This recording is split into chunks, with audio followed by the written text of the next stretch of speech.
kepanjangan ini emang. Turun anak-anak. Ucup langsung lompat dia mother. Samperin. Jangan masuk dulu, tunggu. Baris. Oke, destinasi kedua ini Ang ya. Ke rumah sakit. Kita akan berkunjung di rumah sakit. Lihatlah si boy ini. Kayaknya lugu kali. Oke. Semuanya masuk ke rumah sakit, baris lagi ya. Siapa? Silakan. Langsung semua kapan? Iya, semua. Tertib. Baris lagi ya. Tertib. Izin masuk Papa. Iya. Baris. Ayo baris lagi, cepat. Oke, kenal ya. Apa ini Ipong? Oke, semua udah di sini semua. Sudah Pak. Oke, sebelumnya masih pada semangat ya nih untuk menjalani. Semangat. Semangat Pak. Maaf ya, Pak. Lapar kurang Pak, semangat saya Pak. Pak, butuh obat Pak. Iya Pak, saya pusing Pak. Butuh vitamin ini. Mata saya sakit, Pak. Butuh Harus obat. tetap semangat ya, karena ini juga untuk kesenjangan kalian di masa depan. Siapa? Ya, perkenalkan, aku Amar Jirun selaku dokter di rumah sakit ini sebagai dokter umum. Perkenalkan, aku Amar yang akan sedikit-sedikit menjelaskan seisi yang ada di rumah sakit maupun suatu pembelajaran yang akan kalian terima di rumah sakit Indopret tercinta ini. Benar Pak Ahmad. Yo, salam kenal. Kenal Pak Amar. Pak Amar punya pacar loh, Pak Amar. Pak, saya boleh izin istirahat Pak, duduk di kursi Pak. Oke, sebelum kita melanjutkan, aku ingin bertanya nih, dari antara kalian akan ku berikan sebuah hadiah bagi kalian. Nanti maju ke depan ya untuk menjelaskan. Aku ingin Siapa? bertanya, Siapa? ada yang tahu untuk segala rumah sakit itu berguna untuk apa sih? Kata orang Hai Pak. ya ke depan menjelaskan Kali. secara detail coba. Rumah sakit itu berguna untuk merawat pasien yang sedang sakit atau melakukan operasi yang terjadi kecelakaan atau sebagainya. Rumah sakit juga bisa dipakai untuk melakukan operasi plastik. Jadi begitu teman-teman. Jadi yang mau daftar EMS, buruan daftar. Oke. Bisa Baik, mengobati hati nggak Pak?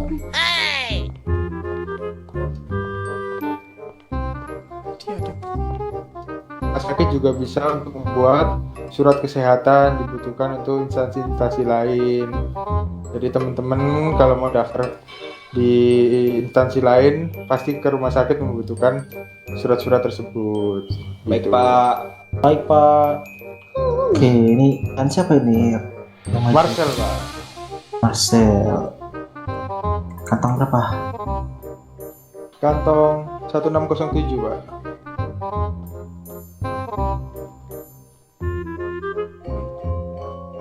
Nih buat jajan. Makasih Pak. Ye dapat jajan. Wah, Marcel cair. Oke, untuk selanjutnya kita diimbau ini bawa catatan kan kayak siapa di depan bawa catatan. Sini. Dikeluarkan catatannya karena kita akan memulai study tour mulai dari ruangan, terus jenis-jenis obat yang diberikan kepada pasien, terus juga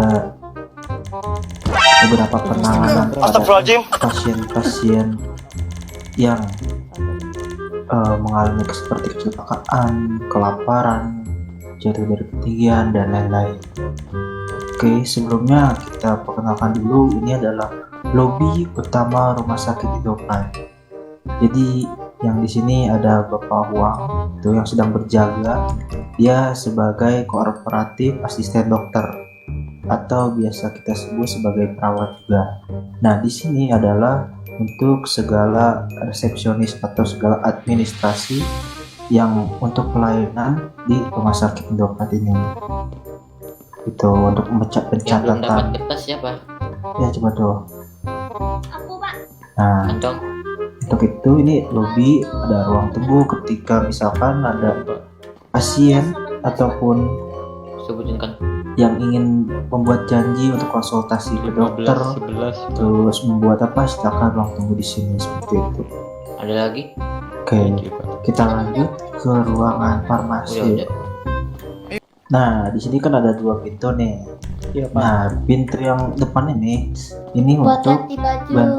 ya Hah? betul, buat ganti baju. Misalkan kalau untuk adik semua, rekan semua mungkin hanya bisa menggantikan baju dari baju yang dikenakan warga biasa ataupun baju sebelum kalian ini bisa dipakai, dan juga mengganti sebagai baju pasien ketika akan dioperasi. Kita bantu untuk mengganti pakaiannya dulu di sini. Nah, ini adalah ruang farmasi atau ruang laboratorium. Jadi di ruangan ini itu banyak jenis obat-obat. Nah, aku mau tanya satu orang lagi nih. Bentar, jangan katakan dulu dong, belum katakan pertanyaannya. Obat yang diberikan pada penyakit flu apa tuh? Saya Pak. Yo apa? Siapa ini namanya? Simon Pak. Siap dia. Semua apa tuh? Vitamin C Pak. Saya Pak, Ya Pak. Saya, Pak. Udah. ibuprofen Udah, Pak. bentar. Itu dari aku. Selain itu, Paracetamol Pak. paracetamol, terus misalkan antibiotik, betul. Jadi ada beberapa obat untuk seperti penanganan juga gitu.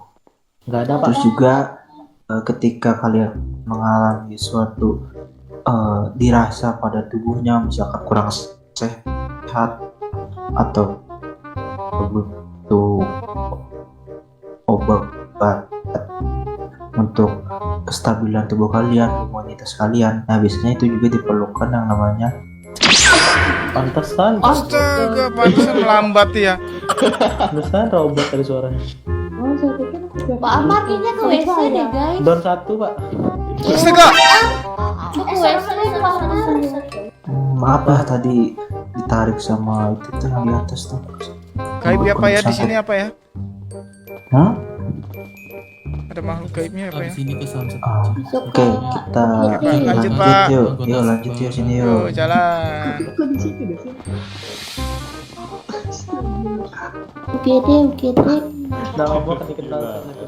Sini ya. Nah sini. Nah ini ruang ide Astaga, udah. instalasi gawat darurat yang dimana misalkan mungkin kalian pernah melihat ya yang pingsan Weh.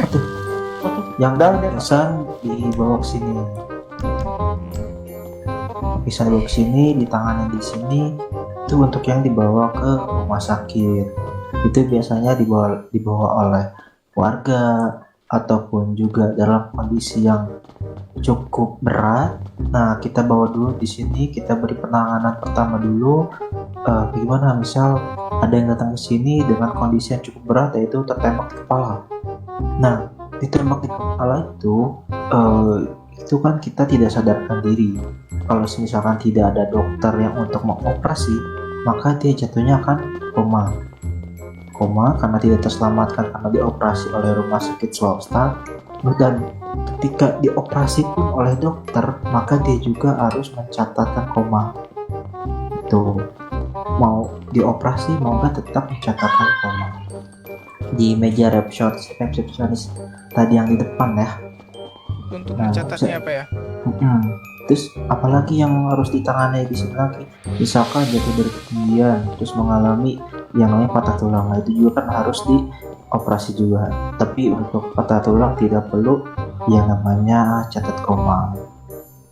Nah, Bapak gejala-gejala ringan di sini dilakukan juga bisa, karena ini instalasi gawat darurat. Kita berikan penanganan pertama jika memang tidak kenapa-napa dan luka ataupun alat yang dialaminya tidak cukup berat, maka ketika sudah kita beri penanganan pertama, dipersilahkan istirahat dulu sekitar 5 menit baru boleh melanjutkan aktivitasnya seperti itu.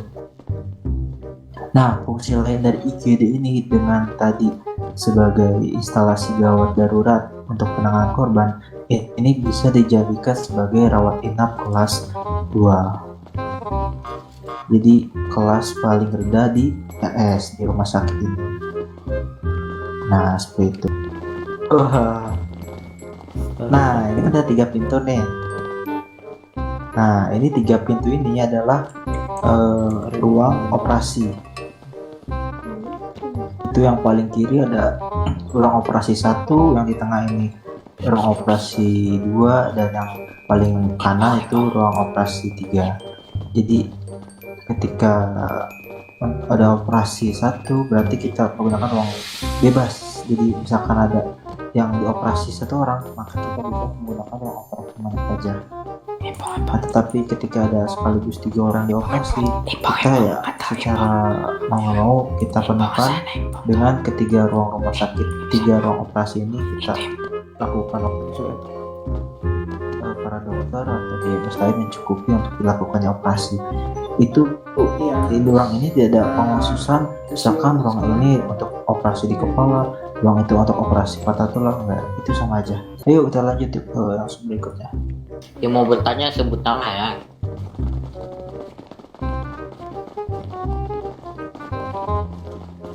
Berarti nggak bisa ya.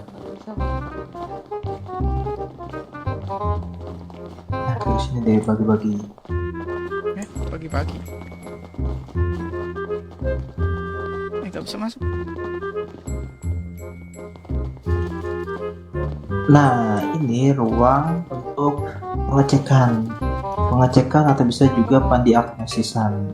Pendiagnosa misalkan ada korban, kita temukan korban, terus ada yang korban dibawa ke rumah sakit, itu misalkan terjadinya kayak patah tulang yang dialami ketika sudah diidentifikasi, maka kita lakukan peng-X-rayan atau kita scanner itu lokasi patah tulang di bagian mana, terdapat retakan berapa retakan, dan juga Kalau misalkan orang koma bangunnya di sini kah? Hmm? Kalau orang koma bangunnya di sini kah? Nah, di situ tuh langsung rumah sakit swasta langsung mengantarkannya ke situ, yang di depan. Nah, tapi itu juga bisa digunakan untuk mengekstrai seluruh tubuhnya. Nah, hasil-hasilnya nanti dicetak di situ. Apakah terdapat patahan di bagian tulang kaki, di bagian tibia, ataupun tulang betis kering, atau misalkan tertembak di kepala, itu bisa jadi terdapat 1 buah peluru dengan kedalaman berapa, itu bisa kita ketahui. Kalau kita diagnosis di tempat kan kita hanya melihat, wah ada peluru bersarang di kepala nih, tapi kita tidak tahu sedalam apa itu peluru dan tepat peluru itu bersarang di mana, dan juga ada retakan gak sih di kepala tersebut. Nah, maka kita akan lakukan sebuah scanner, kita X-ray di sini untuk lebih jelasnya lagi. Maka ketika sudah jelas, maka kita langsung lakukan operasi. Ketika sudah diagnosis, semisal terdapat 1 buah peluru sedalam 3,4 cm dengan peluru berukuran 3,5 mm di bagian ubun-ubun kepala. Nah, itu, dan juga terjadi keretakan tidak terlalu parah di bagian ubun-ubunnya, atau juga terjadi retakan di hampir mengenai otak itu. Nah, maka setelah itu kita lakukan operasi pencabutan peluru. Gitu. Astaga, Bapak, kenapa Bapak? Astaga, Bapak, kenapa itu? Ada yang mau ditanyakan gak guys tentang 2 ruangan itu sama ya fungsinya? Sama aja ya? Lebih jauh. Ya. Enggak ada sih, Pak. Ayo dipercepat guys sebelum Ayo. Udah, badai. yuk. Yuk, masih banyak Udah, tuh udah, SD udah, masih. udah.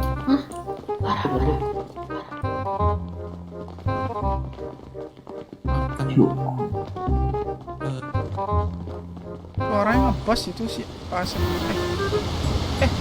Suara apa itu? Apa ini? Berapa tuh? Oh, air dari mana? Dari luar kan? Badai kah? Hujan, Suara hujan, badai, hujan. hujan. Cincin. Nah, sebelumnya Suara apa nih? Hujan kah?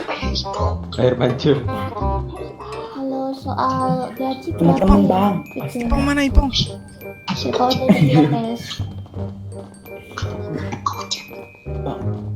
kalau aku di rumah sakit ini gaji sih hanya sebagai bonus ya bagiku itu.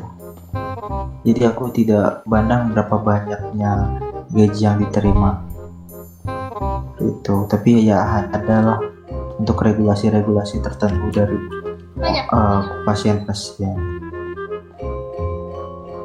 gitu. Kalau tagihan online itu masuknya pas rumah sakitnya ya, bukan ke orangnya ya. Bukan, jadi kalau misalkan kalian mengalami pingsan terus kalian meminta untuk tagihan online itu seluruhnya masuk ke perusahaan atau ke rumah sakit. Di sini tuh ada beberapa pintu, itu diantaranya dua ruangan ini. Ini yang berhadapan-hadapan ini ruangannya juga bisa disebut dengan yang ini ruang treatment. Mungkin kalian bisa sering treatment di ruangan ini. Pernah ya sering. Di ruang sini adalah ruang dokter atau juga ruang untuk kalian yang mau berkonsultasi obat, membuat resep obat, membuat surat kesehatan, itu sama di sini.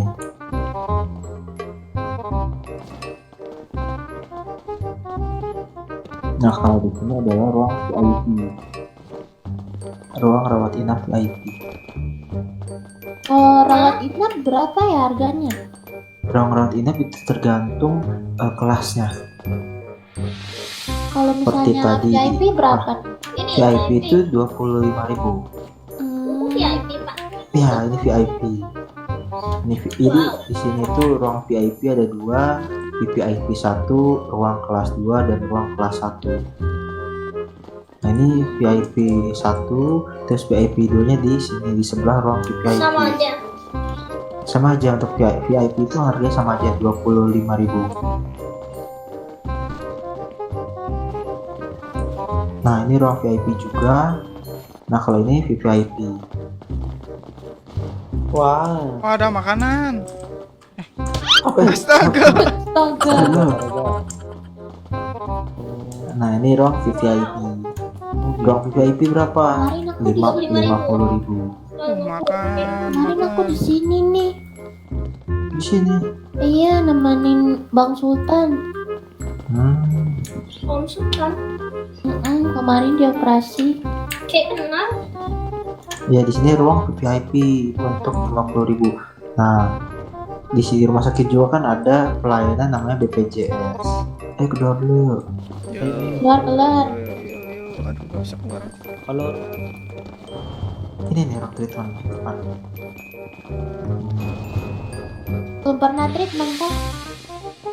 Mau nyobain kah? Ini kupu-kupu. jangan, Jangan dong, jangan. jangan dong.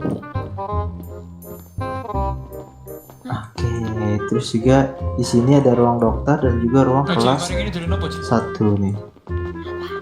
Ini ruang dokter untuk misalkan kalian dites ruang kesehatan, di sini juga bisa misalkan cek kehamilan juga masuk ya. Yo. Dan cek Nah, kehamilan kalau dulu. ini ruang kelas 1 nih, ruang kelas 1. Sampean pe warnanya nama Harganya Mas? 10.000 ya, Pak? Enggak mas, kate nawarnya tinggi. Harganya 10.000 ya? Valorant Aduh, Iya, iya betul. mas, ono ya mas Dota, seperti nopo-nopo itu tadi. 10.000. kota ta, ayo. Nah, kita ke depan lagi Cupu mas kulo mas. untuk Valoran ruang aja lo, kelas 1. Valoran lo. Aduh, Valorant Oh, aku jangan main berisik Iron mas. boy. Siapa nama Gak apa-apa Iron, Iya. yang penting nembak Iya, iso. ini rumah sakit takut ada yang lagi istirahat. Ini Yo. Ipong minta digendong. Pasiennya mana nanti? Iya, kebersihan. Ayo. Dia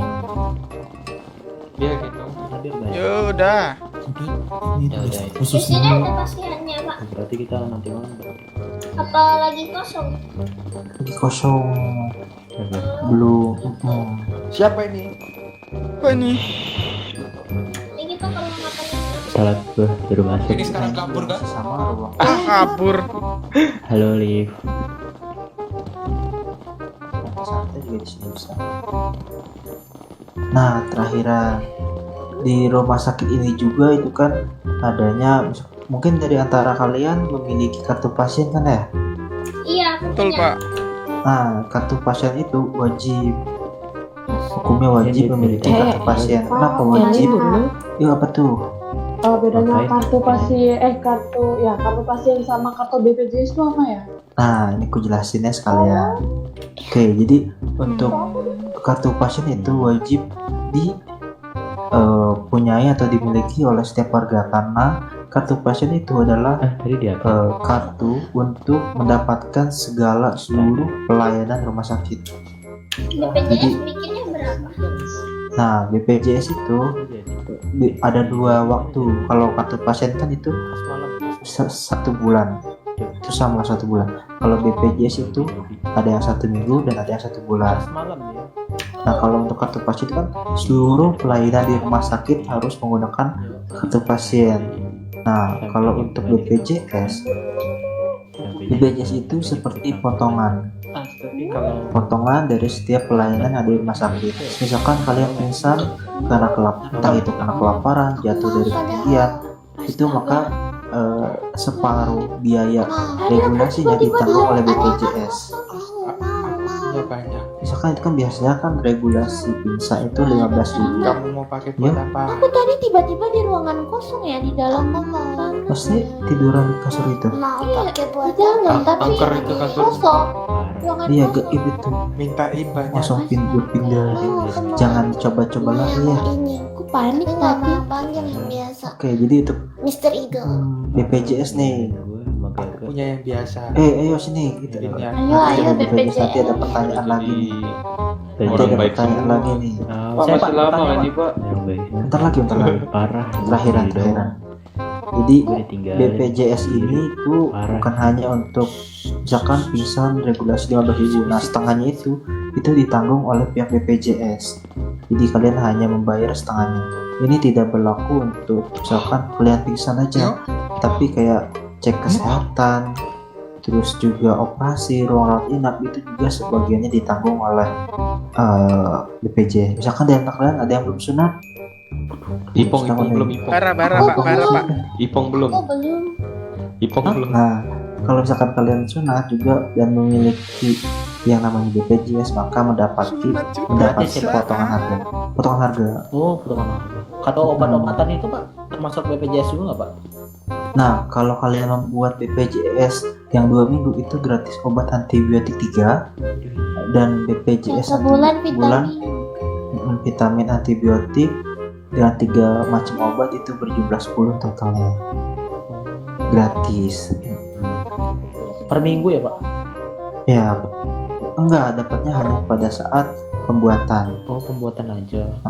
Untuk harganya yang seminggu itu 20.000, yang sebulan itu 60.000. Tapi ketika kalian mau perpanjang yang sebulan, itu lebih baik kalian perpanjang 5 hari sebelum masa kadaluarsa. Supaya apa Pak? Karena mendapati potongan harga menjadi 45.000. Dapat obat gak itu, Pak? Ya, tetap. Jadi ibaratnya kalian membuat BPJS 15.000 Ngapain itu? gratis obat juga antibiotik, multivitamin dan anti peradangan lainnya yang bukan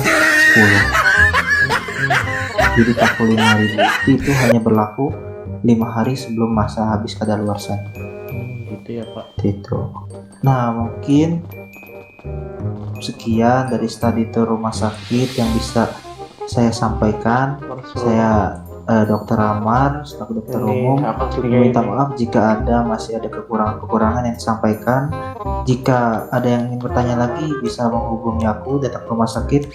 Mungkin ada beberapa penyampaian yang kurang jelas juga atau kurang. Mohon maaf bila ada salah-salah kata ya. Thank you semua. Terima kasih, Pak. Terima kasih, Pak. Sama-sama.